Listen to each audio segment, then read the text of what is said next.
face. My name is Jacqueline Jedrich. I am your host for this evening. I'm also the editor-in-chief of The Tower. I'm joined tonight by Margaret Adams, our managing editor, and the 2023 SGA executive candidates.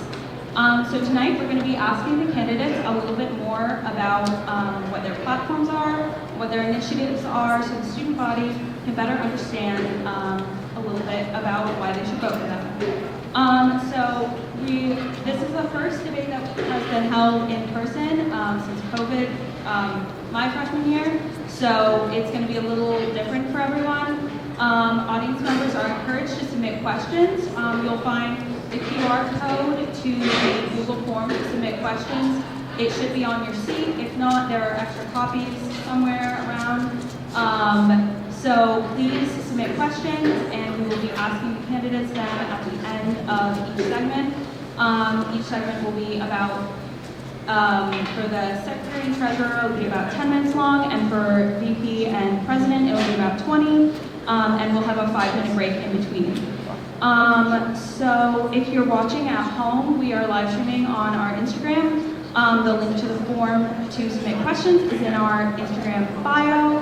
I just wanted to remind everyone that we are not going to tolerate any sort of outbursts during the event.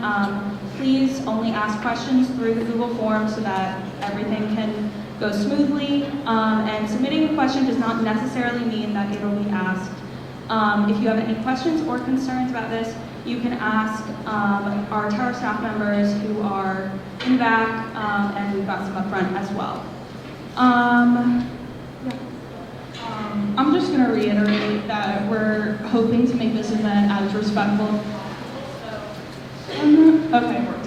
If any interruptions occur from any one candidate or audience member, JC and I have agreed to stop the debate and reconvene online at a later date. So each candidate will have 1.5 minutes to respond to the questions asked. We ask that candidates please respect one another and do not interrupt while another candidate is speaking. I'm going to signal each candidate that has 30 seconds left, like this, and 15 seconds like this. Everybody understand? And with that, if nobody has any questions, we'll move on to tonight's question.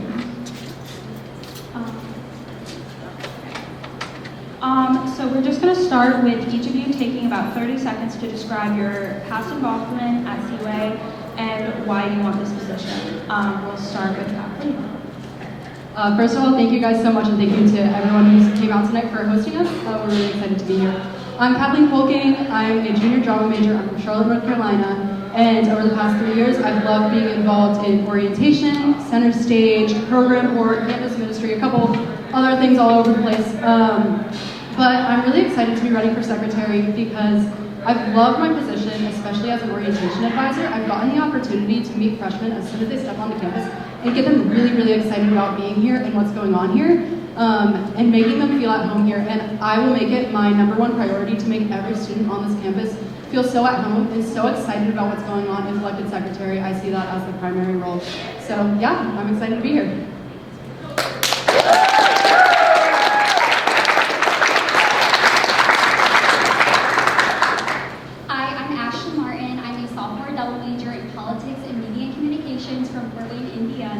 I've also served as a senator for the class of 2025 for the last 2 years, and I'm also serving as a committee chair on the Committee on University Services in the Senate. I also have a lot of experience in some clubs on campus, including College Republicans and Never Gonna Enlighten Women. I've also had 3 internships on Capitol Hill, so I have a lot of experience with the skills needed to be secretary, and I'm running because I believe I can build transparency between the student body and the SGA. Thank you.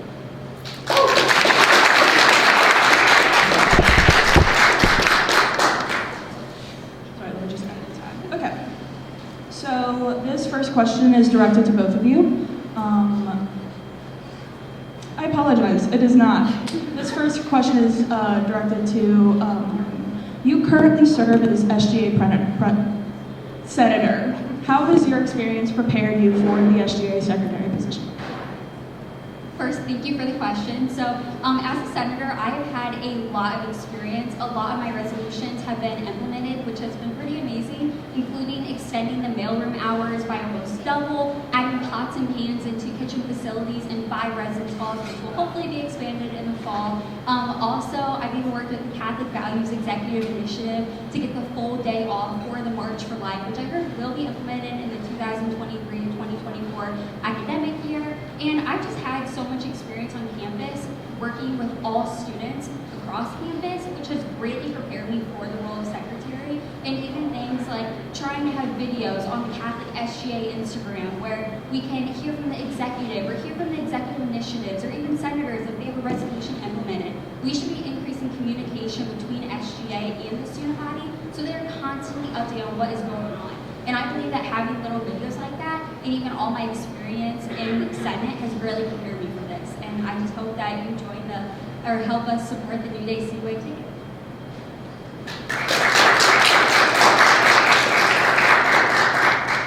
Our next question is for Kathleen. How has your past involvement on campus, including stage management and orientation, how has that prepared you specifically for the role of secretary? Yeah, that's a really good question. So I'm really lucky that all of my roles on campus have built towards the role of secretary in some way, shape, or form. So I'm the production manager of Center Stage Theater Company, and I've worked in that management department for the past 2 years. And that is my most direct experience that will correlate to the role of secretary. I book spaces like nobody's business. I have helped out with the Instagram, all that kind of thing. On program board, I have sent out the weekly happenings, which is really similar to the Cardinal Chirp. So from a logistical standpoint, I'm really comfortable doing all that. I'm good at social media. I am really experienced in that field as well. So I think I have all the logistical capacities from different organizations, and I'm really, really excited that they have culminated in running for secretary.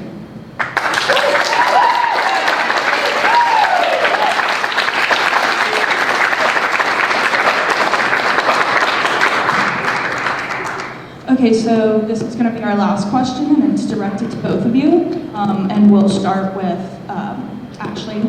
What is one issue you have observed and plan on addressing concerning communication with the student body? Well, first, thank you again for the question. So, an issue that I've noticed is, as students, we are constantly bombarded with emails on a daily basis. I don't think any of us want to sit and read an essay-long email. I think we have enough to read in all of our classes and everything. So, an issue that I've really noticed is that I think we need to be building our Catholic SGA social media presence, and I think creating little 30-second videos will go such a long way to keep the student body updated on everything we're doing. And so, as something that I would love to implement in next year is having a little Google form in the Instagram bio where students can actually submit ideas or concerns that they may have. So as an executive, if we're elected, we know what the student body wants to see from us. So I think that just building the Instagram and the social media presence will help significantly with that communication between the student body and SGA. I've talked with a lot of students all across campus who feel like they aren't sure what is going on in the executive or the executive initiatives or even Treasury Board. I think it would be awesome to have a little video from when the Treasury Board bylaw reforms were just passed in the Senate. We should be having little videos on the social media to talk about that. Or if a senator passes resolutions implemented, I would have loved to give it a video on the Catholic SGA Instagram that actually said, yes, the mailroom hours were extended significantly. So I just think that issue will go such a long way for transparency.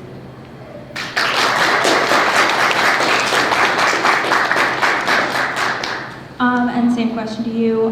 What's a specific issue you observed on campus, and how do you plan to address communication with it, with the student body? Yeah, so I agree that transparency is super important, and I'm excited to be following up and honored, if elected, to be following in Molly Mullen's footsteps. She has done really incredible work, including putting a Google form in the Instagram bio for SGA, for all students to submit any concerns that they might have. And I want to work towards cultivating that culture of community that she has built so well. And a specific way that I hope to do that is taking advantage of this new Nest space that's going to be upstairs. SGA will have a new office next year. And I want to open the doors of the SGA office to not be a place where the SGA executive members operate behind closed doors. I want to open those doors for all of SGA. We'll figure out a way for senators to book that space to hold meetings and do SGA work, all that kind of thing, so that it's not super closed off politics majors in suits. I want SGA to be a place of community.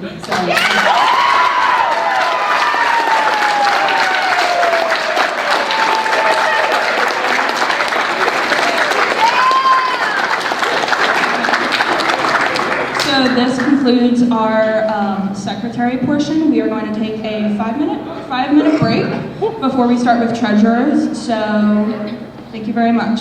We are going to start by allowing each candidate to take 30 seconds to describe their past involvement at COA and why you want the position. We will start with Sean.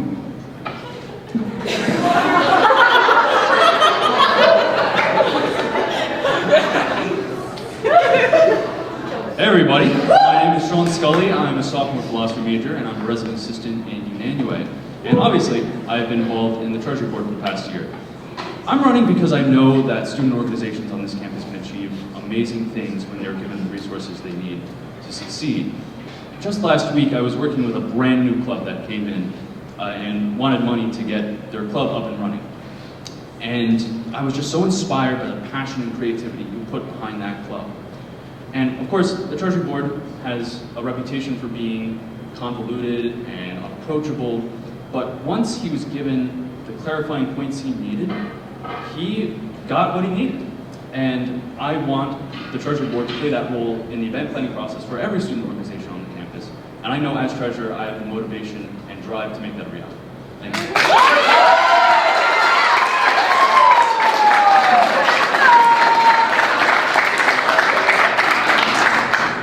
So good evening, CUA. My name is Matthew Blomgren. I'm a freshman accounting major here at Catholic. I'm on the rowing team here as well, involved with a few other student orgs on campus. I'm also a fellow Treasury Board Director with Sean. And I share a supervision for, excuse me.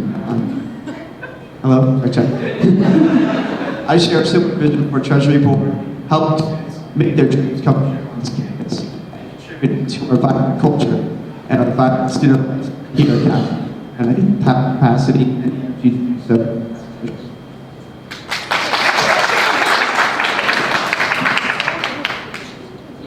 So we're going to start off with kind of a similar question, but what do you think that your experience being part of student organizations in particular and kind of being on the other side, how do you think that will shape your approach to being treasurer? This is for both candidates, but So I've really enjoyed my past year on the Treasury Board and getting an insight into how that process works. There have been highs and lows, but overall it's been a very great experience. But I've also been on the other end of the Treasury Board process. I've made presentations, I've gotten funding request decisions, frustrating and exciting. And I think this dual experience as both a student leader and a Treasury Board director gives me a more proper idea of the role that Treasury Board should play in student life on this campus. And so I'm going to take that insight that I have, both as a Treasury Board director and a student leader, I'm going to use that to give students what they deserve.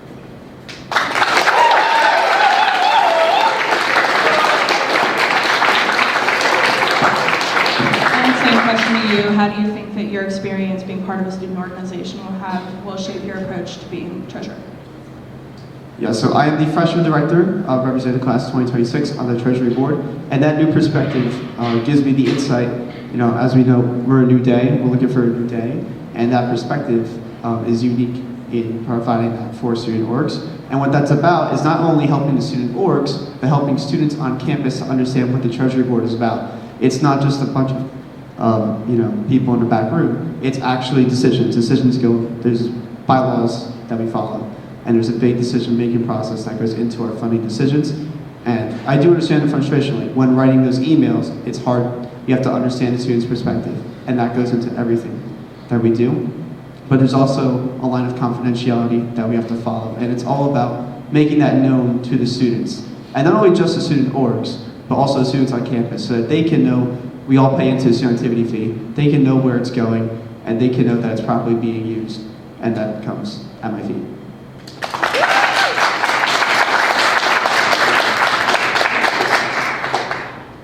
So our next question is for Sean. How will you ensure that each club is properly and appropriately funded?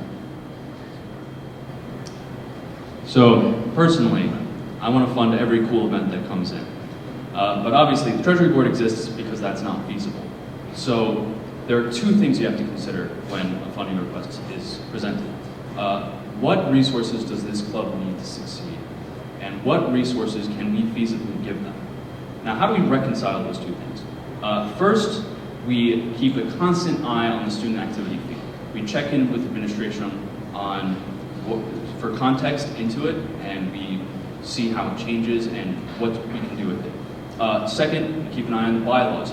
What is this student owed according to the laws, and what can we give them according to that?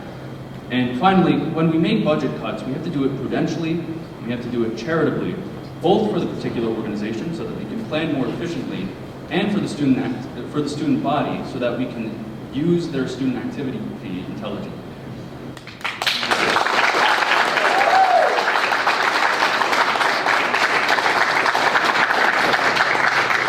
And to Matthew, how will you ensure that the Treasury Board is acting responsibly and as transparently as possible? Sure, so what I will do is work with the secretary on the nest you can see Treasury Board allocations that are up posted by our secretary at the end of every Treasury Board meeting, and we will include that information, which accounts for the confidentiality already, and put it in the Cardinal Church and put it on Catholic SGA Instagram to make sure that students know how their money is being spent and ensuring that it's being spent responsibly. And also the treasurer, before each meeting begins, is in charge of giving a breakdown of the student activity fee, and as treasurer, I will help to improve that process and make that more detailed so we have as much data as possible before going into the presentations, and keeping those in mind in deliberations and making sure that all our student activity fee money is being used properly.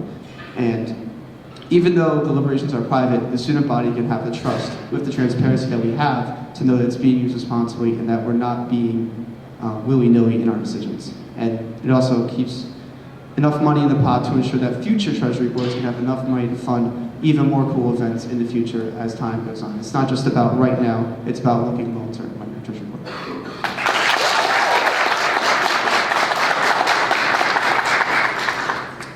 So this question is the last of our questions. We are going to take a few student questions after this, but it is for both of you. The funding request process through Treasury Board is historically difficult and unapproachable.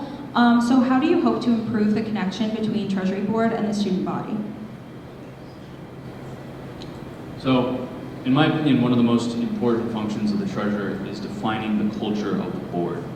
And one of the greatest sources of abrasion and tension between the Treasury Board and the student body is a Treasury Board that doesn't know why it exists. Why the Treasury Board exists is for the sake of the student body. The Treasury Board does not exist for its own sake. It's not a little game we play. We're not a little club that makes little funding decisions. We exist for the sake of the board, and it only makes sense if you have a service-oriented attitude. And so that's something I'm going to emphasize for every one of our directors. They need to have personal relationships with their clubs. They need to be reaching out to them. They need to be accommodating and helpful, and help each student organization every step along the way in the funding request process. Because like I said, it can be convoluted. It is confusing. But once they're given the help they needed, student organizations can really flourish with the help of the Treasury Board, not in spite of it. Yes, it's also really important, as we know as directors and as liaisons to our clubs, it's important to know that their voices are being heard, and important to know that the Treasury Board, is fairly considering their decisions. And I think it's more important to meet them at where they're at, to meet them at their events, to understand them, to see what their events do, and to see who goes to those events, how they enjoy those events. And it's about talking to the club treasurer, talking to the club president before the Tuesday evening. It's a little scary coming to a board with 9 people in suits and all that stuff. There's a big formality to it, and that should still be respected. But there's also a sense in which we, as the Treasury Board, can reach out and meet you at your events where it's more casual, you're more in control, and talk about Treasury Board stuff outside of the Tuesday night meeting on this decision email. And that's going a step further. That's going out of the room in order to make sure that people feel comfortable with the decisions that they get. So our next question comes from freshman finance and philosophy major Michael Kish. How do you believe that you can use the position of treasurer to further the common good on campus?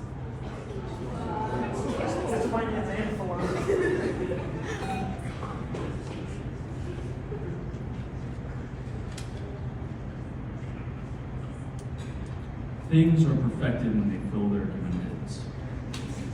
And for student organizations on this campus, each one has an end, and that's specified in their mission statements. And when they come to the board, they come with hopes and aspirations of fulfilling their mission, their ends. Now, that's something that I've truly grown to appreciate as a Treasury Board Director, working with clubs and helping them succeed. These clubs need to understand that the Treasury Board needs to be a seamless part of their event planning process.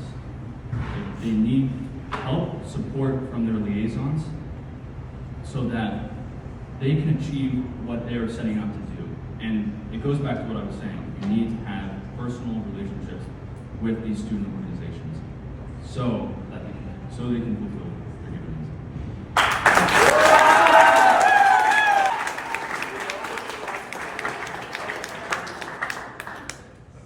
Okay, so our next question comes from sophomore Kayla Toole to Matthew. What is the method you would use to evaluate whether a club deserves funds? And how would you choose one club's funding over another? Thank you, that's a really good question. So what it comes down to when we do our funding process is going through the bylaws. It's going to make sure that we have all the information we need in the presentation, and then the liaison who works with the club through the process of making the presentation, they would speak in their deliberation and they would say, hey, I met with this club and this is what's going on, and then we would compare that with the bylaws, compare that with past precedents. And what we do is go through and make a decision, not based on what the club does, but based on where the club is deserving of the funding, based on the bylaw, based on, that's our North Star. That's what our guide is in determining whether a club gets funding. It's not about what they do, it's about how they do it and making sure that it's in line with the bylaws and making sure that we have the necessary funds to continue operating for other student budgets.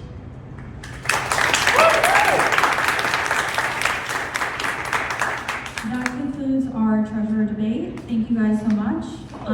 We're going to take a very short break, and then we will reconvene for the vice president debate. So, as usual, please take a minute to describe your past involvement at CUA and why you want this position. We'll start with Al. Well, hey everybody, thanks for being here. Really appreciate y'all. My name is Alex Harvey. I'm a junior politics and history major from Northern Virginia. A little bit about my involvement on campus. I'm the resident minister in Quinn Hall. Shout out to my good guys. I'm also the advocacy chair for our Habitat for Humanity chapter. We just got back from a spring break trip about a few weeks ago from Kansas City. It was phenomenal. Learned a lot. It was awesome. Love Habitat. And I also serve on the undergraduate politics board. And just a little bit about why I'm running. I think back across my few years I've been here on campus. Coming here as a freshman, I didn't really know what to expect. I had only applied to this school. I was so excited about coming here, and the past 2 years have been truly incredible and very formative. My sophomore year, I had the opportunity to serve as an RA in Focus Hall for the guys of first and second floor. This year, I'm the resident minister in Quinn, which has been a really incredibly formative experience. From walking with residents, meeting them where they're at, listening to them, and encouraging them to pursue their passions. In many ways, my involvement on campus through different student boards and these student leadership roles have prepared me well for this role, being vice president. I want to lead the Senate with integrity, purpose, and direction. But basically, I want to be your voice.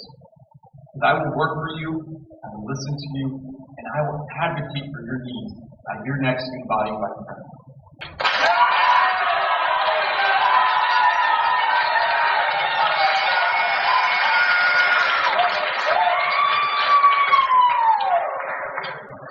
Good evening, everyone. My name is Matt Michels. I'm a junior politics and German studies double major from right outside Philadelphia, the best place in America. I want to thank all of you for coming out here tonight. Thank you, Tower, for putting this together. Thank you, Ellen, for joining us. And shout out to all the folks on Instagram Live. Mom, I think you're still watching, so thanks for the support. For the past 2 years, I've been serving our class of 2024 in the Senate, making sure that their voices have been represented. I've been involved in all sorts of other ways on this campus as an orientation advisor, as a Cardinal Ambassador. You've probably seen me around in the chorus, probably wished me a happy birthday when it's not my birthday, and it's embarrassing. Please don't do that. I've also been a tutor at the tutoring center. So I've been involved, in student organizations. Also, can't forget German Club. Shout out to the German Club. Right. So I've been involved as a leader of student organizations, been involved as a student leader, and as a student worker. I think my involvement in seeing all these different aspects of our campus community have really shown me the strengths of our community and the reasons that we should love it, but also the ways that we can grow and improve. So that's the perspective that I'm ready to bring as Vice President with 2 years of Senate experience. I think I'm ready and I'm the right guy to lead the Senate and lead us to a new day.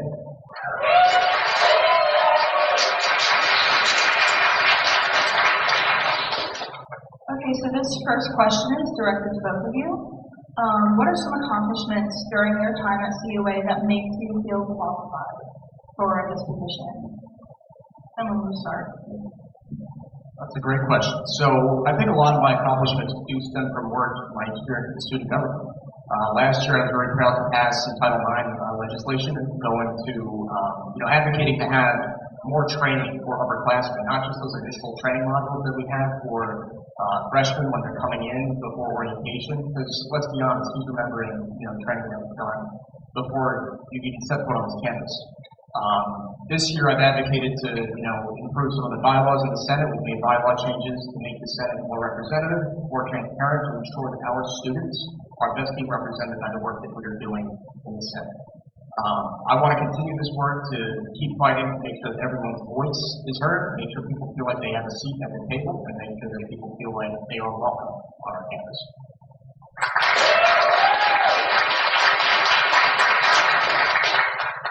Yeah, so for my own involvement on campus, both as an RA, as a minister, but I've also served on the Catholic Values Executive Initiative through student government. And that was a really incredible experience, really promote the identity of our university, Catholic University of America. And that was a fabulous experience to really get connected with the student government process. I love Habitat for Humanity as well. I'm the advocacy chair for Habitat for Humanity, so I do a lot of work with advocating for the mission of affordable housing, as well as meeting people where they're at, talking with different residents, and it's been a truly incredible experience serving on different student boards here at Catholic University. My interpersonal skills, my working relationships that I've developed with my residents, with my fellow student leaders, translates really well over to the Senate as well. Because as the presiding officer of the Senate, you have to develop working relationships with senators and administrators. You have to advocate for student needs across our campus. We need a vice president that cares immensely about the students and is able to get good work and effective legislation passed. And above all, I'm running with a team of 3 incredibly passionate people that love Catholic University. That's what Rise Catholic is all about. And I'm excited to be running today next to you.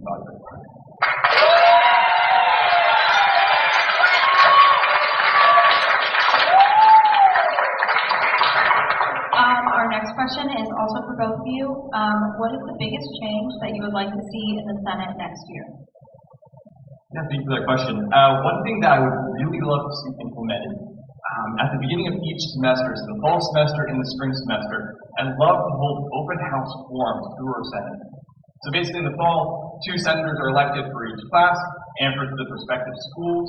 And what these 2 senators could do would be to hold an open house forum at the beginning of the semester for their respective students.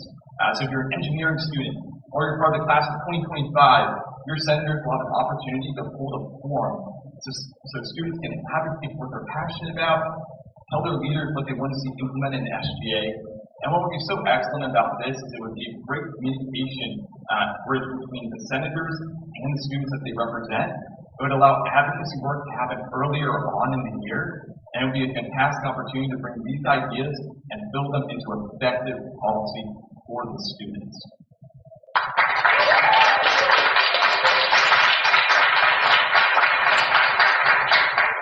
I think that's a wonderful question. In the last 2 years, I've had the benefit of serving in the Senate under 2 different vice presidents. So I've seen different leadership styles. I've seen, things from both of them that I think were great and that, I wouldn't have thought of initially, but would like to continue. And then I've also thought of some other things, just as a senator, having been in the room for 2 years, seeing, things that can be done a little better. I also come with the perspective of being a committee chair. So I work with some of our other senators leading this committee on student resources, helping them draft legislation, occasionally going to meetings with some of the other senators on my committee. They're meeting with the administrator. I had one senator from class of 2023 who was meeting with the assistant vice provost, so I got to tag along with him and help him out with that.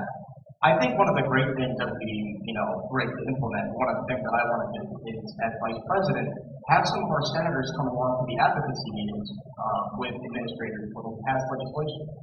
It's a great feeling being a senator when you pass your first piece of legislation and you pass something that you're super passionate about.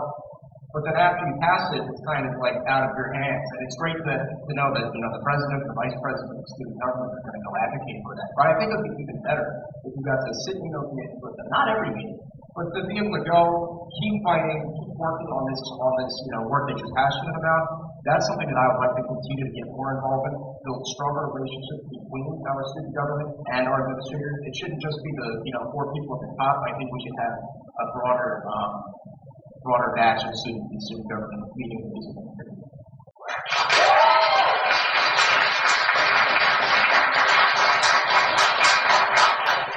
Okay, so the next question goes to Alex.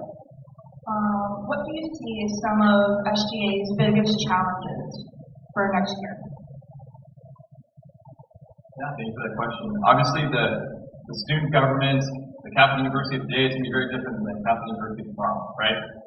And next year there will be a whole host of new challenges, but also opportunities to really grow, right? Obviously, we're under new leadership this year, which is super exciting. President Patrick, Father Aquinas from campus ministry, as well as we're seeing a lot of really awesome things across campus. We've got a new nursing building going up very soon. We have a new dining hall, the Guard,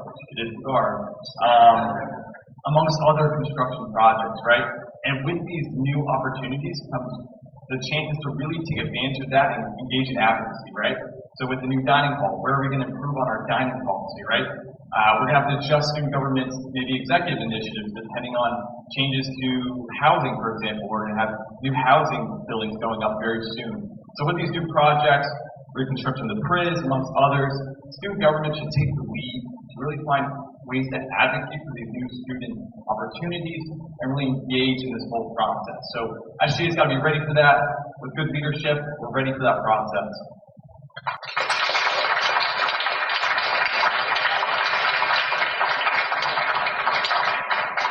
Our next question is for Matt. How do you plan to help ensure that legislation proposed and approved will produce realistic and effective outcomes? That's a really important question because, of course, Vice President is the President of the Senate. Having been a senator for 2 years, I feel like I keep saying that. Having been in the Senate for 2 years, I've been able to work with different senators, with presiding officers, committee chairs to produce, strong legislation. I think part of that can be from the top-down perspective. So as a committee chair, getting to work with the 4 senators on my committee, help them, drafting their legislation, help them with their bills. I think that's work that we can continue with the vice presidency, having the vice president kind of step in and help out a little bit. And then also, making sure that we're on a mission to represent every student's voice, make sure every student is heard. So, of course, we have a broad, population here, students with different identities, perspectives. We want to make sure that all those voices are heard and are represented. Just because some people might not necessarily agree with something doesn't mean it shouldn't be put up for a vote, put up for debate. The Senate is a deliberative body, so even if we don't agree with an outcome, we should at least talk it out. One of the things I think is really great is to discuss something, talk about it. I've talked with, I think our ticket is a pretty broad coalition of folks.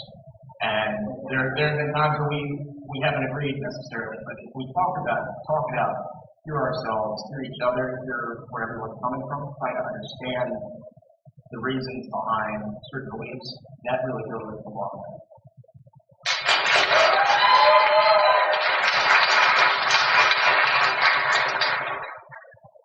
The next question goes to Alex. How would you seek to foster unity and understanding between the senators with different goals and perspectives? You know, there's one thing I've learned from being an RA or a minister is the importance of having effective dialogue with people that you might not agree with, right? And working towards a common goal. I think it's so important to build good interpersonal relationships with the senators and with the administrators and most importantly with the students, right? So in the role of vice president, you're going to be working with senators to put forward legislation that they're passionate about. And I want to work with the senators to find out what's your goal, what's your ambition, let's make it happen, right?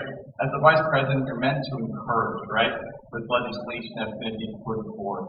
Next year, I want to build good relationships with especially our committee heads from the various committees in the Senate to hear about the processes that are going on in their individual committees. Make sure that legislation is being put forward, that there's a good flow of positive ideas for improving the university and the students. So I want to really work on those interpersonal relationships. Thank you.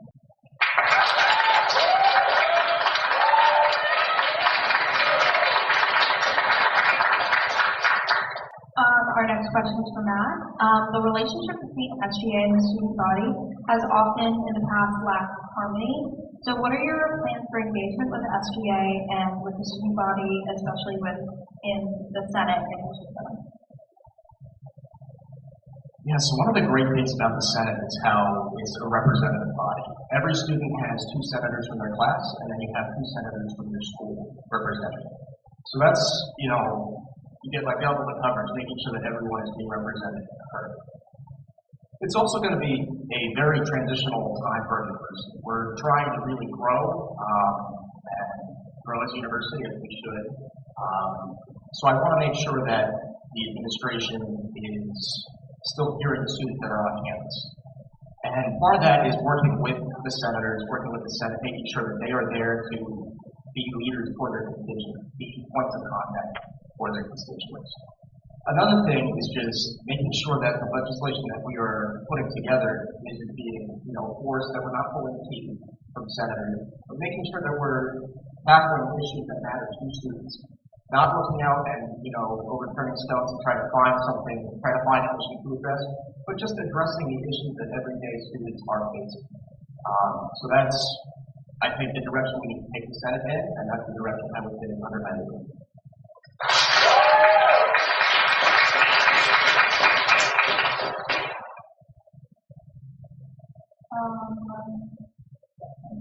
Okay, so this next question goes to both of you. What do you believe the role of SGA is in the culture of the university? Start with. So the student government, I liked what Kathleen said earlier, it shouldn't just be politics making suits, and we have 2 of us up here right now. But we are an advocacy body. We are here to help advocate and voice concerns that the student body has to the administration. And we've all lived on this campus for at least, a semester and a half, so we've all seen, as much as we love this place and want to call this home, and we do call this home, this place is not perfect. And there are ways for us to improve. The student government really needs to, I think, in the next year, make sure that as the administration is looking bigger and broader and trying to expand our university and push for growth, that the students that already built here are not left behind. I work in the admissions office. I got to give tours today to some boys from Berkeley Catholic up in New Jersey.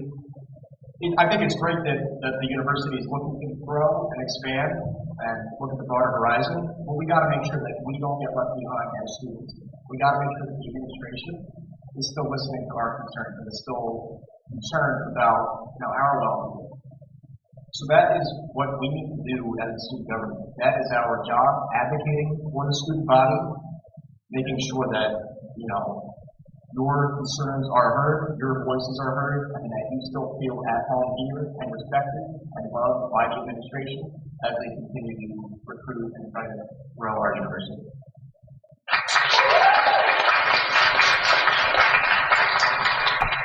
I think that there's two words that summarize the way student government should engage with students. It's support and also advocacy, right? I think the main function of our student government must be always have its ear attuned to the students, focused on what's going on campus, what changes need to be brought about. Our campaign during the first few weeks held 5 awesome focus groups with dozens of students from across our campus community that touched on aspects of athletics, student leaders, student workers, study abroad students, and a host of others. And the wonderful thing about our focus groups was that we got to hear perspectives that we wouldn't have heard otherwise. So many of our students just need to be heard. So many of our students just need settings where they can be honest about their experiences across campus, the struggles that they have, ways that we can improve, ways that we can empower our students. Next year, we're committed to continuing these dialogues. This isn't just for the campaign. This is for next year. We're looking to expand our focus groups to include even more students. And that's the mission, and that's the purpose of our Student Government Association.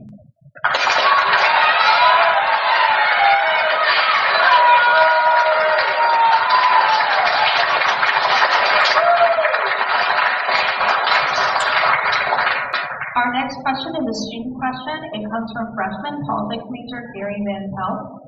How will you ensure that students of all faiths, lifestyles, and backgrounds feel respected by the student government? And this is for both of you. We'll start with Alex. Yeah, thanks for the question, Gary.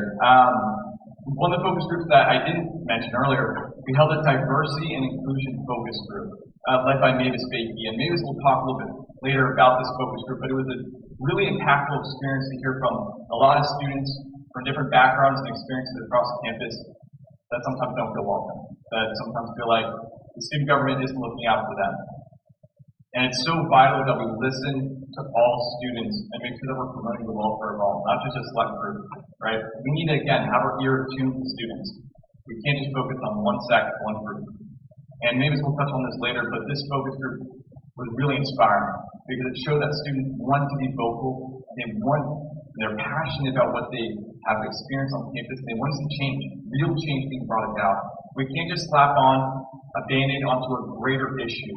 We need to continue these dialogues and find lasting solutions to change a culture on the university. Thank you.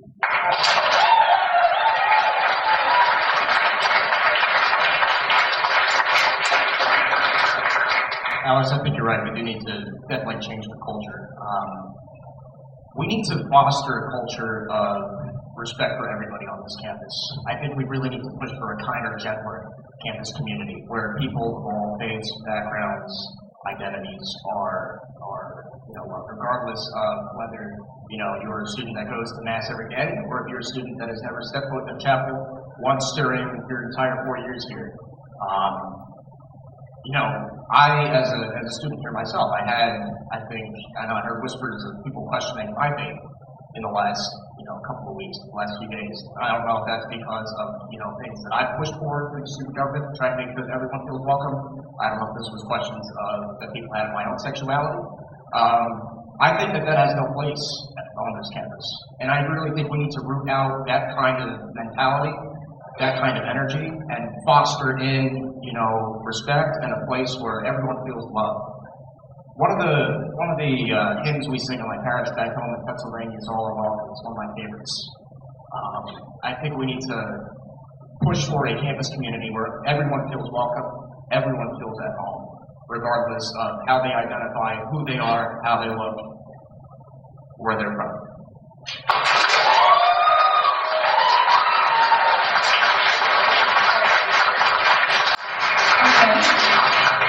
And our last question comes from senior politics major Jack Kruger. How will you ensure senators remain in the loop with any and all decisions you make in your role as president of the Senate? And we'll start with that. Jack, that's a great question. One of the things that I think could really benefit senators is to, meet with them if there are concerns about particular pieces of legislation. If there are, questions of possible rule changes to the Senate or different, ways of presiding over the Senate. I think that'd be really important to sit down with senators, not just a handful, but sit down with all 26 of them to kind of talk these things out. As committee chair, there have been times when we've voted to send legislation back to committee. So we had this happen at my first meeting actually, and so we ended up discussing it, and we came to the conclusion that it would be best handled, that specific issue would be best handled by one of the executive initiative faculty. There's nowhere in the bylaw that says this, but I decided as committee chair I should write up a letter explaining my thought process, how the committee voted, everything that happened, the vote number, and why we decided to terminate that legislation in committee. And I made sure that that was forwarded off to Vice President Fahey and to everyone else, all the other committee chairs. I think that this is the same kind of, fact that should be used if a piece of legislation is withheld. Have something on the record to explain, make sure that it's clearly explained why the presiding officer decided to, rule in a certain way or, change a certain aspect of how the Senate is administered.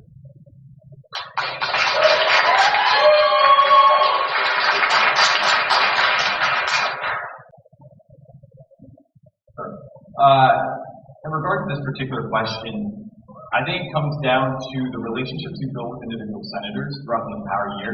Right? It's not just one and done. You're continually building that relationship with each individual senator throughout the year, so that you can have a good work relationship. And I think transparency comes into the situation in a big way, right? When it comes to setting the agenda, determining what pieces of legislation are going to drop on the floor, right? The Vice President has the duty and the obligation to ensure that that legislation is ready to hit the floor, that it's well researched, that proper administrators have been met with, to make sure that it's going to produce fruitful debate, that it's going to solve the issue and not just put, again, a band-aid over a greater issue. We need lasting solutions in our Senate. And that's why it's so important to develop those good working relationships, to explain why decisions were made, to explain your rationale, your thought process. Because oftentimes, it's not a case that a piece of legislation is even for. Oftentimes it's aimed at a good and proper cause. But we need to make sure that it's fruitful and going to implement real change. And I want to do that as your next Vice President. I want to have a great working relationship with the individual senators, explaining my rationale, my thought process, and ensuring that our legislation is going to enact real change across our offices.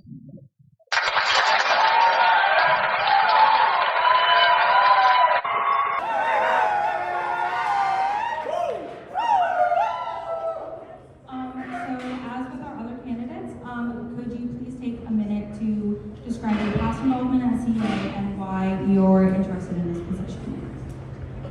Thank you so much, and thank you for hosting this. Thank you for all of you for coming out today. My name is Mavis Fahey. I'm a sophomore politics and philosophy major from a very small town in Massachusetts. This year I'm a House Minister and father, as well as your current student body vice president, so I have the opportunity to lead the Senate this year. And I'm running to be your next president because I believe in this team that you've heard from tonight. Rise Catholic U is about building connections and friendships with people all across campus.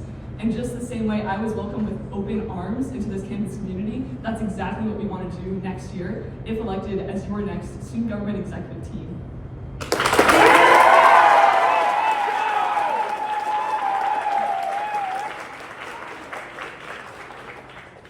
Thank you for having us tonight, and thank you for everyone who came out tonight and all the other candidates at the debates. It's been really amazing to hear everyone speak. Hello, CUA. For those of you who don't know me, my name is Jamie Bessendorfer. I'm a junior from Long Island, New York, and I'm double specializing in both marketing and entrepreneurship. Some of the things I'm involved in on campus, I've been the class of 2024 senator for the last 3 years. I work in our admissions office as a Cardinal Ambassador, giving tours. I also serve on my dean's student advisory council. I'm part of our student philanthropy council, where I've sat on the e-board for the last 2 years, really helping programming and communication of social media. I've also been served as a virtual mentor and ambassador to incoming students. I've seen a lot of stuff in and out of my work in SGA, and I've seen executives that are successful and then aren't successful. And I really want to capitalize on improving that and taking all of my experience within Senate and my other experiences to lead to a more effective enacting of policy and changes for not only me, but everyone around campus. I want to help with my team, be an SGA exec for all, and truly see the changes people have been asking asking for years. Thank you.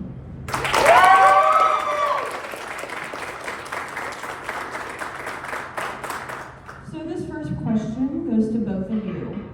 How do you believe your past involvement with SGA uniquely qualifies you for this position? That's a wonderful question. The first thing that comes to my mind is the current executive team that I've had the chance to lead student government with this year. When I first came in as your vice president, I was focused on trying to be the best vice president and living up to all these expectations with the fear of not living up to them as the youngest person to do this job and the second minority woman to ever do it in the history of student government. And what I found was that all of those pressures were me trying to live up to some sort of image instead of living up to the community that has come to know and love me so much. This year, most of all, I've learned to lean on the people around me, and that support system with the executive team has been incredible this year. And through anything I've been through, whether it's a tough meeting or an awesome meeting, and everything in between, we get up every single day and stay up late, whether we're bonding or having serious conversations about issues on this campus. I know and love that team, and it would be an honor to continue that same culture of leaning on each and every one of us as a team and the rest of our community each and every day at Catholic University.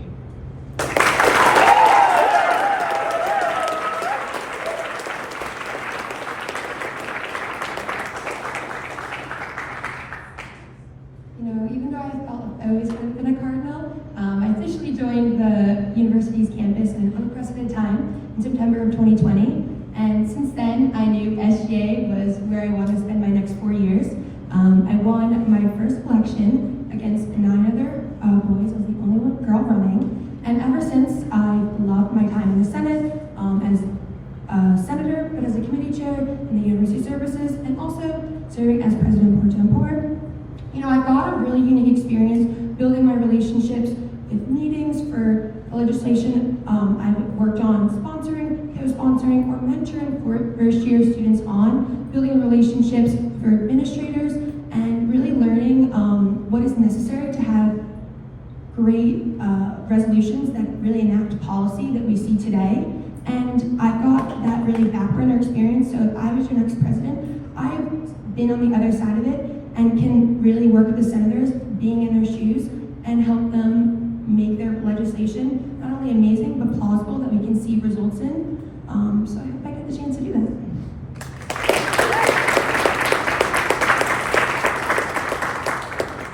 Our next question is for Mavis. How do you plan to strengthen, improve, and expand the relationship between SGA and the administration? That's a fantastic question. In my current role as vice president, I've introduced a lot of new ideas that I've come up with to try to make our body as representative and inviting as possible. One of those ideas was creating a Senate speaker series. At the beginning of each and every Senate meeting we have, we invite a member of our administration to come talk to us, to show face, to talk about their family, to talk about what they do every day at Catholic University. In order for student government to be effective, we need a strong relationship with our administration. And I've discovered that that word sounds really scary, the administration.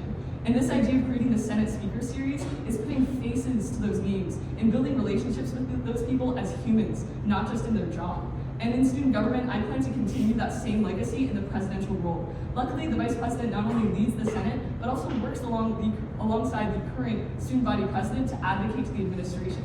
So everything I've learned this year alongside Tony, I want to continue as your future student body president if elected, by keeping those relationships, staying human, knowing about how people are doing from my own Senate and the students that I walk around with, and also from the families of the administrators I've come to know. And I plan to continue that work each and every day, not only with all the ideas I hear from students in the GARV, but also on our Senate floor.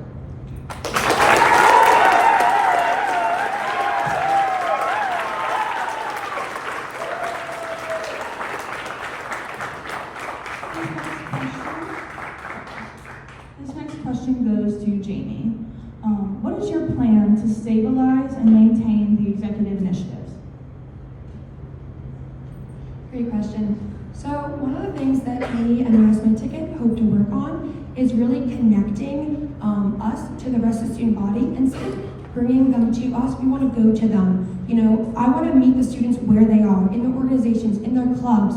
I want to cut out the middleman and go right directly to their e-boards, working with the CCE, working with SAC, to really make plausible change and not always asking them to come to SGA. You know, why can't SGA come to them? We are a body that represents all the students, and I want to uniquely understand everyone on this campus experiences and meet them there. I want to expand upon it and really get to use all the resources we use in our executive initiatives and really build it to streamline the process.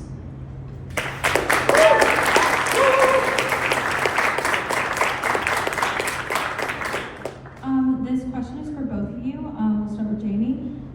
What is something that you respect or admire about your opponent?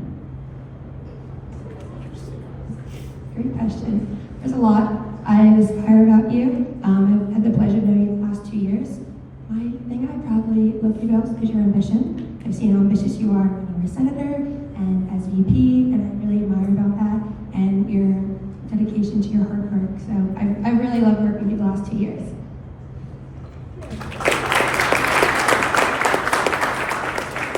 Thank you so much, Jamie. That was wonderful. The thing that first comes to mind is that earlier this year we had an interesting debacle where we had to do something the Senate has never done. I had to go home for surgery, and for the first time, our vice president couldn't leave the meeting, so we had to figure out what to do. Do we cancel it? Do we move it? We dug into the bylaws and found out that the president pro tem of the Senate, who is the leader of the Rules and Admin Committee, has the job of taking up the leadership position in that Senate meeting if the vice president is incapacitated. So I immediately gave Jamie a call, and I knew that I could count on her to lead that meeting. And even when I was home and getting texts from friends about how it was going, I knew that I could entrust you with that position and that you believed in me. So I'm really grateful for our working relationship as past co-senators, not co-senators, but fellow senators, I should say, and class senators. And I'm really grateful that I was able to call, and I think it represents how passionate you are about student government and the ways you've stepped up when it was needed.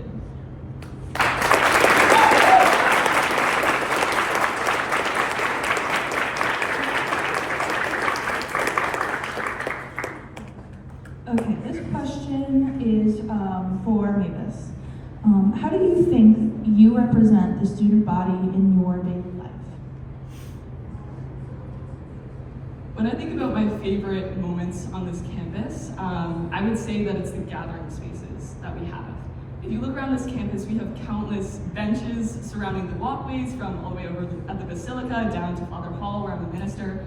And I've had these beautiful opportunities just to sit down one-on-one with fellow students, ask them how they are, ask them how the housing process went recently, and ask them how I can hear them out and take their testimonies forward, whether it be in advocacy or just in empathy in the moment, or both. And frankly, I also think that we have those one-on-one conversations, and we also have those gathering spaces where people can play lawn games on the Priz lawn, which is really fun. We had an opportunity to do that with our campaign a couple of days ago. So first and foremost, I think the best part about Catholic University is that we know how to gather. This place feels like a warm hug, and we have the opportunity each and every day to encounter one another, get to know one another. And I've found this year in my advocacy work that the best advocacy I can do is bringing actual testimonies forward from individuals I've met. I really continue to do that. I really plan to continue to do that if I'm able to serve in the presidential role.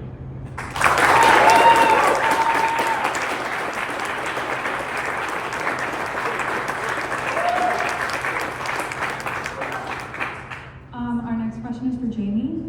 What do you plan on doing differently next year than this year's current administration?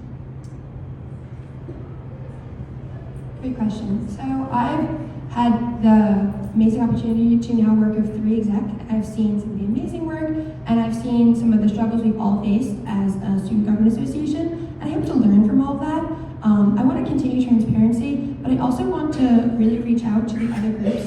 You know, we've seen throughout the years not as great voter turnout as we want, and I think that has a lot to do with a lot of the students on campus don't feel like there's a seat for them in SGA, and I want to change that.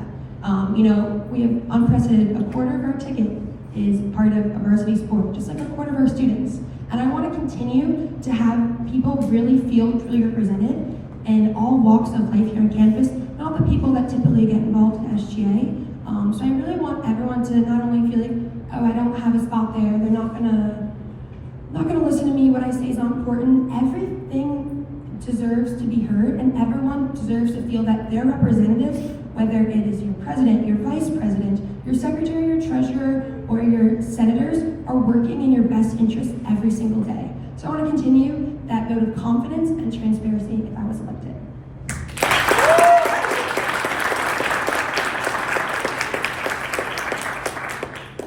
Okay, and this is the last question from us. It's for both of you. What would you argue is the biggest concern of the current student body, and how will you work to address it? Start with it. That's a good one. I think first and foremost, at times at Catholic University, it feels like we're divided. We look around when things are especially tense, whether it's a speaker that comes to campus or an issue we've heard about recently. And we have moments where we don't feel like we're all friends, when we feel like we look at others and we put them into groups, whether it's because of their social media bio or the way they look or anything like that. And when I look at the Student Government Association, we're supposed to be representative of everyone. And I think that's something that Rise Catholic U has really been trying to embrace. When I thought about running for president and how I wanted to build that team, I wanted to take student leaders across this campus who have had unique experiences from many different angles and bring them together as brothers and sisters to serve together. We have people who know and love the Treasury Board and the Senate so much and have led the body this year. We also have people who have directed a student-led production and people who have directed and led a service trip to Kansas City. We have people who understand fundamentally that people have passions that may not only be seen on the Senate floor, but in those individual conversations that sometimes can feel incredibly divisive. So moving forward, our team is ready to tackle those divisions with meeting people where they're at, which is something we've really cared about tonight and talked about thoroughly, and also just ensuring that we see others as humans first, and classmates and peers first at Catholic University, anywhere you might see us on campus.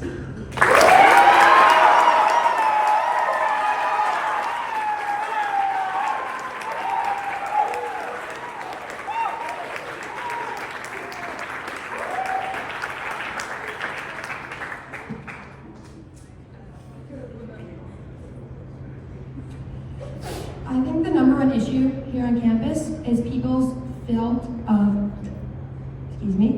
feel that they're not being heard. Whether it's, I have to dig through something to find out what was going on. I want to meet the students where they are and really meet them in the places they're at, whether it's organizations or it's social media. I want to continue to make people aware of what's going on. I had a student, I was leaving my class yesterday, and she was like, dang it, I missed the mailroom. And it was our class ended at 4:55, and I was like, no, they're extended. And she wasn't sprinting and stopped running, and we walked like normal people there. And I think that type of work is so important. Senator Martin passed the resolution, and that type of stuff affects students every single day. And we need to know, that we are working to you, but we gotta show what we're doing. Our ticket comes from all walks of life, and we have a diverse intellectual thought. We have 5 different majors, 3 different grade levels involved, and people that we may not think pair together with ideals of thoughts, organizations on campus. But the thing that brings us all together is our love and passion for the CUA community, and that's ultimately what SGA is about.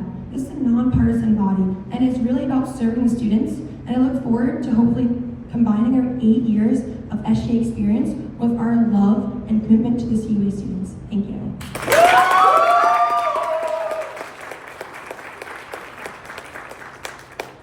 So we're going to go ahead and ask a couple of questions that were submitted to us by students.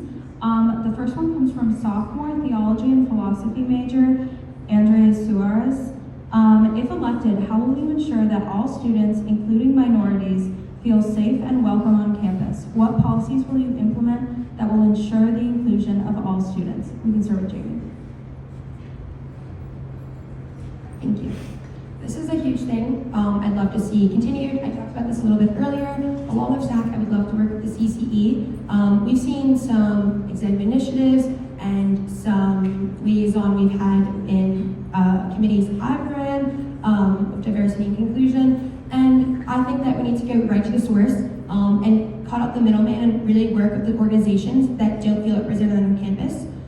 Diversity is not only, your background, your color, but diversity of thought. I want to continue to work with people who may not have the same ideals or thoughts or backgrounds of me or any other candidates, because at the end of the day, we are all cardinals, and once a cardinal, always a cardinal. So it needs to make sure that we are looking at the whole person and making sure everyone feels that CUA is a home for them.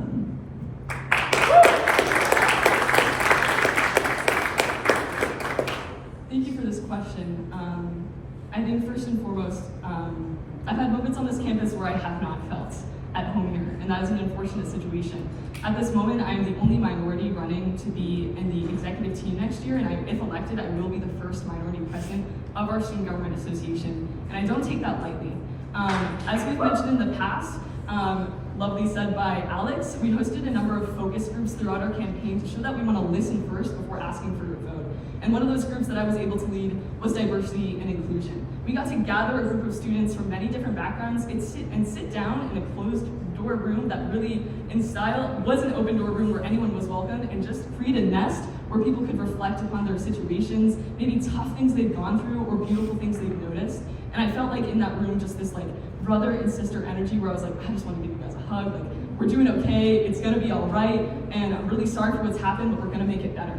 And that same focus group has felt like a warm hug to me throughout this entire campaign, because it's reminded me that when people do feel broken down or unwelcome, or this place is too divided for us to thrive, the answer to that is building up relationships with every single person in this student community and taking people from the top who can work with people one-on-one through friendships every single day and build community. I don't think the answer is to take someone from the CCE, which is a community space, and put them in the cabinet or in any other space in student government. I think that the way to do this is to have a top-down approach where we have people in their direct gifts and talents who can take our executive initiatives such as diversity, inclusion, and other areas of campus to make the entire student government thrive instead of making someone a footnote.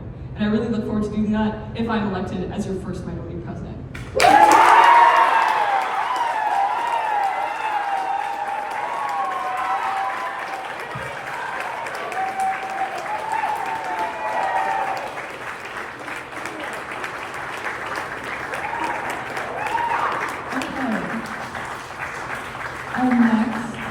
Our next student question comes from junior politics major Corey Crawford. And to both of you, he asks, how will you better address accessibility on campus? And we'll start with Jamie. Yes. Thank you, Corey, for this question. I know how passionate you are about DSS. As someone who has used DSS services for the last 3 years, I've seen their strengths and I've seen their weaknesses. I think accessibility is a huge thing, whether it's accessibility to classroom resources or simply as accessibility to buildings on campus. Every part of it is necessary to not only the success, but thriving of students here on campus. It is hard to work with a handicap, whether it is physical, mental, or sometimes not visible. And I think a lot of people take that for granted.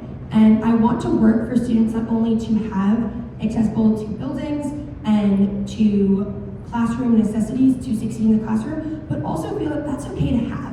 And I don't ever want it to be stigmatized that just because you may have a disability, whether it's in the classroom or a physical one, that you should be any less seen at or taken seriously.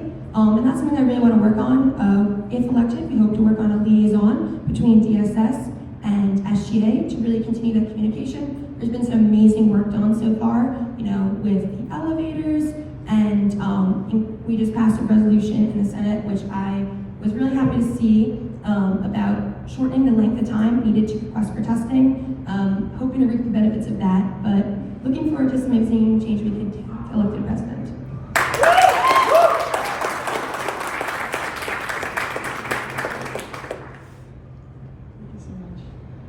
So as a freshman student, the first resolution that I passed in my role as a 2025 senator was to try to improve testing accommodations and other accommodations for students on campus.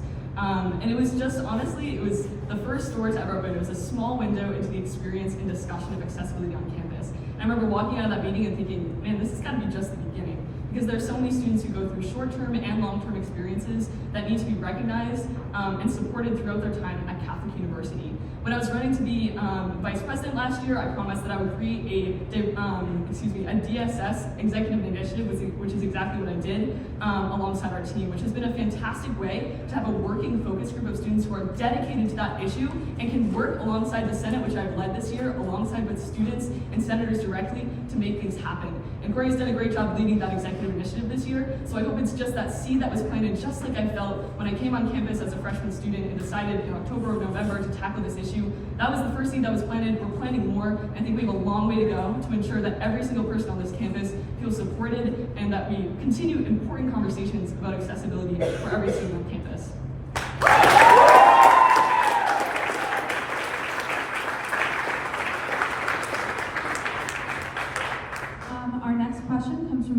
architecture major, Marisol Zayas, sorry.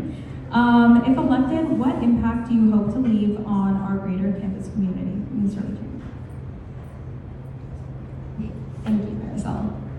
So I may not be a politics major in a suit, but I am a business student in a dress. And the foundational question we're told and learn about in business is how may I help you?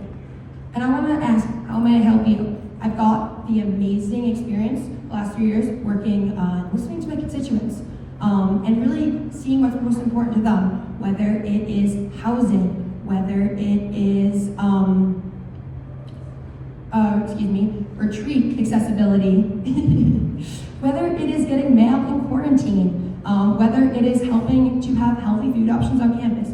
I want to be a listening ear and really recognize and say, I understand where you're coming from, and maybe I'm not able to feel your pain, but I empathize with it. And I want to take plausible action. You know, in business, we learn about how do we streamline process, how do we get things done, and that's what I'll do as president. I will not only recognize the issues we have on campus, but make sure they get done in a timely manner. Because at the end of the day, we are trying to improve SGA, and I really, really hope you offer me the opportunity to do that.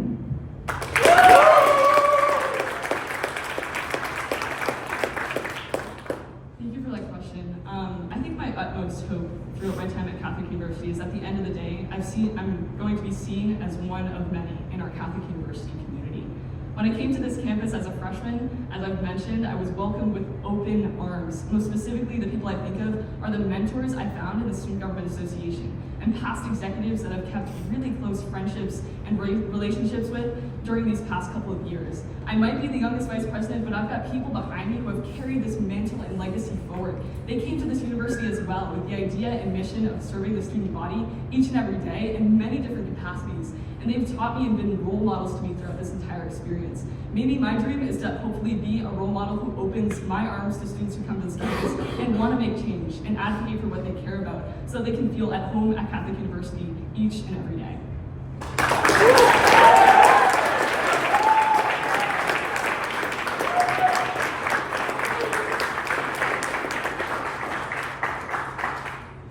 All right, so this next question comes from freshman politics major Ariana Salerno, and it's for both of you. Both of you have politically diverse boards, so how do you plan to work together on a variety of issues when there are different morals and values at play in such a small group? And we'll start with me. That's an awesome question, and it really gets to the backbone of SGA, which is civil dialogue. I've had the opportunity to lead the Senate this year, so I've had the opportunity to facilitate conversations of civil dialogue about really important issues on our campus that students care about.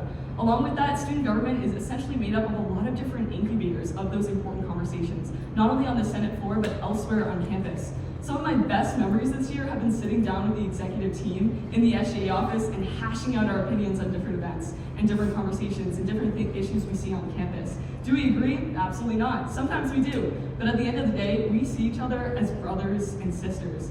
Ironically, I come from a bipartisan family, so that's been something I've really cared about from the dinner table onwards, and it's the reason why I think I really belong at Catholic University. Student government is a perfect place to create those dinner table conversations and incubators across campus to make those conversations see people as humans first and as people who can build relationships with one another each and every day. So I didn't build a team that always agrees with one another. I built a team that I feel like are my brothers and sisters, and I know that we'll be able to face any issue that comes to this campus community with grace and understanding and empathy first.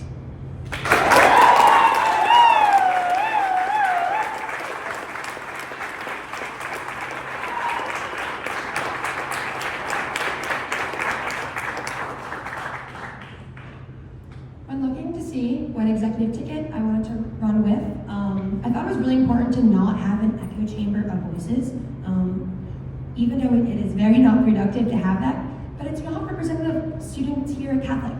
You know, we don't have a singular thought or belief or background about it, so why should our executive?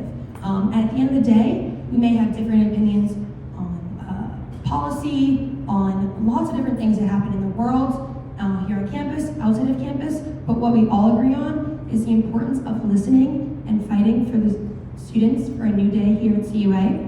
And that's what, at the end of the day, brings us all together. we want to work together and have those continued conversations. You know, they keep me grounded, and they really balance, which is amazing to work with. And I want to continue those conversations because I want them to push each other to really think outside the box. We've had some amazing dialogue, and I hope to continue it about issues of SGA. You know, we've not always even agreed on Senate legislation. We've talked it out, and it's really made us stronger because of it. You know, I look forward to continuing this legacy of a nonpartisan body that really just focuses on improving the lives of CUA students. Thank you.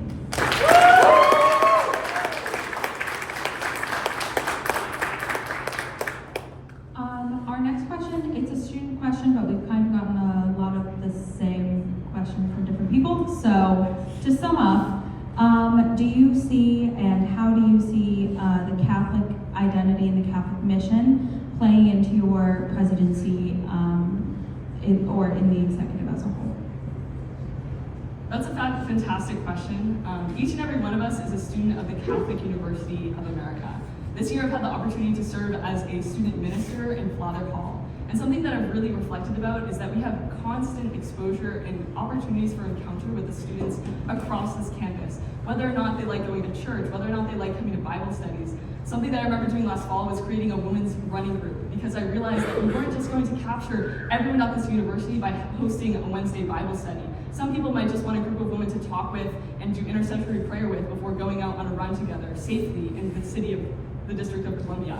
And so I think it really takes a pragmatism and level of empathy to encounter people first and foremost as a daughter or son of Christ and move forward each and every day to recognize the beauty in them. And that just ties right back into the fact that, again, we're brothers and sisters on this team. We see everyone on this campus as a brother or sister as well. And we want to fundamentally welcome each and every person with respect from the moment they step on this campus so they know that they can grow and thrive here at Catholic University in their faith and in all other aspects of student life.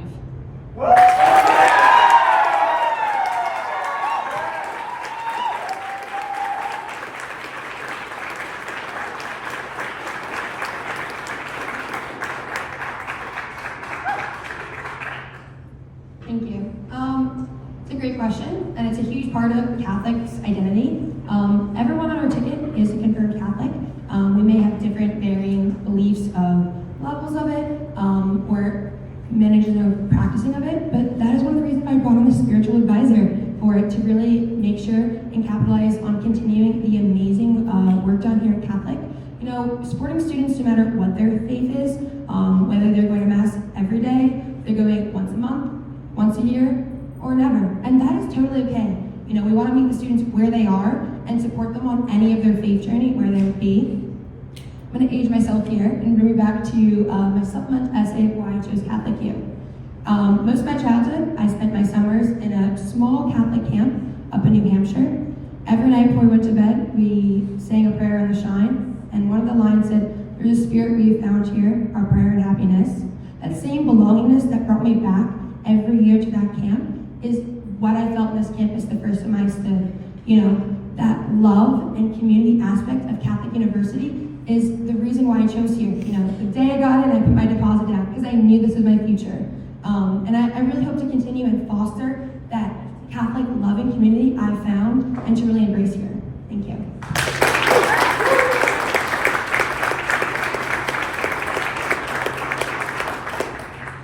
And to finish up our debate, please take 2 minutes each to speak on any campaign initiatives or plans you have for next year that we have not addressed yet and would like to expand on. So we'll start with Davis.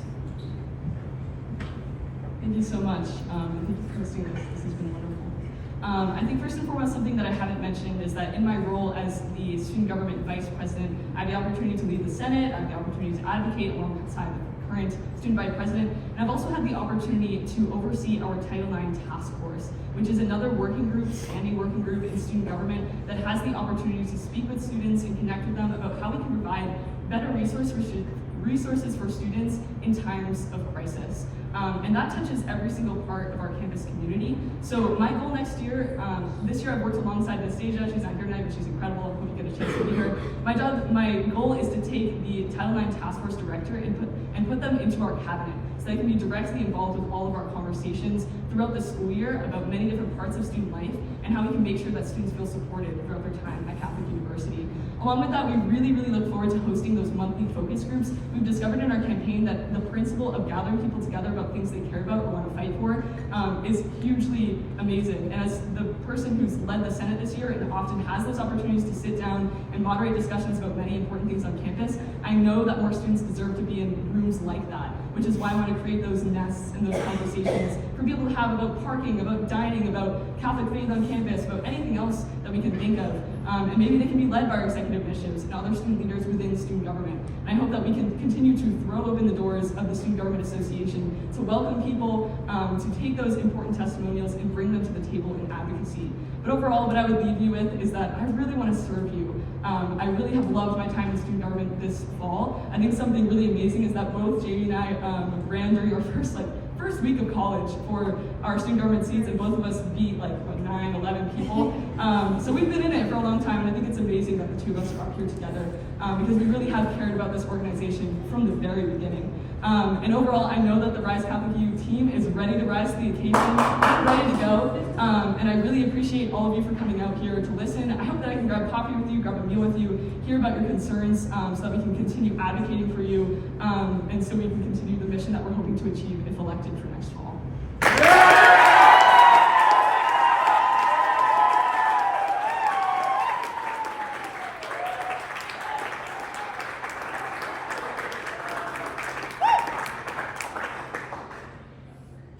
Thank you for hosting this, and thank you for being up here and all the other candidates. It's really been an amazing night. One of the things that I've not really talked about yet is the class of 2027. You know, whatever exec is elected, they will be representing us. And at the rate that the new class is coming, it might be even a little more than a quarter of the representation. So I think it's so important to remember them. And you know, Matt and I currently work in our admissions office. We've been tour guides there for over 2 years. And we've really got to learn the incoming students, you know, worries and concerns before they even step in the door. You know, we've gotten our whole host of questions, and it really helped me think deeper and seeing that outside perspective. So I really look forward to hopefully serving the class of 2027, you know, before they may even know they're being represented, from hit the ground running. You know, we really want to capitalize on streamlining the process. We want to be an SGA that really represents all. You know, we have like I mentioned, a student athlete from a varsity sport on our campaign, which is typically not seen. You know, student athletes usually don't have a great turnout voting, with being involved in SGA for a whole host of reasons with that stuff, but I really want them to make sure that and feel that SGA is a spot for them. One of the things that's really passionate to me is working with the counseling center to get someone who is specialized in athlete mental health, you know, with eating, with schedules, and all the struggles that come with that. You know, we are a D3 school, but I've seen firsthand the struggles that my friends have gone through, and I want them to know that they're heard, you know, and it's really important to us.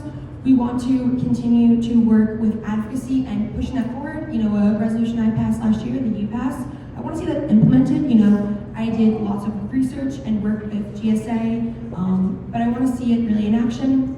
And I really hope you guys give us a chance to show you what a new day at CUA could look like. And thank you.